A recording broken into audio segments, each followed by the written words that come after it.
একদম রেডি আমাদের চিড়ে পটল। উপর থেকে একদম চিড়ে দিয়েই গার্নিশিং করেছি। তো এত সুন্দর একটা রেসিপি দেখার জন্য পুরো ভিডিওটা কিন্তু অবশ্যই দেখতে হবে। তো চলো ঝটপট দেখে নিই। সকাল সকাল রান্নাঘরে ঢুকে গেছি। আজকে মঙ্গলবার, আজকে একটু নিরামিষ খাবো। আজকে শনি জয়ন্তী, তো একদম টোটাল ভেজ। আজকে একটা রেসিপিও নতুন ট্রাই করছি, সেটা হলো চিড়ে পটল। তো এই দেখো, চিড়েটাকে শুকনো খোলায় ভেজে নিয়েছি হালকা করে। আর এখানে হচ্ছে মানে পটল একটু কম ছিল, তো একটা আলু ছোটো এরকম করেই ফ্রেঞ্চ ফ্রাইয়ের মতন কেটে দিয়েছি।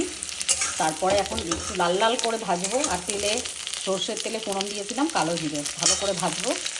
আর এখানে 3 চা চামচ পোস্ত আর 1 চা চামচ হলো সর্ষে, ব্যাস। এবার এর ভিতরে লঙ্কার গুঁড়ি, হলুদের গুঁড়ি, জিরের গুঁড়ি সব অ্যাড করব। নতুন ট্রাই করছি আমি এটা, দেখি কেমন হয়। যদি ভালো হয় তাহলে তোমাদেরকে বলবো তোমরাও ট্রাই করো। ও বেশ ভালো লাল লাল করে ভাজা হয়ে গেছে। এরপরে এই যে লঙ্কা, নুন, হলুদ মেশানো পোস্ত বাটাটা দিয়ে দিলাম। আর চিনিটা দিই। খুলে দেখাই তোমাদের একবার কেমন হয়েছে। বাহ, এই দেখো সেদ্ধ হয়ে গেছে। এরপরে আমি কিন্তু এই যে সেদ্ধ হয়ে গেছে, এবারে আমি দেব চিড়ে। চিড়ে পটলের চিড়ে না দিলে ব্যাস।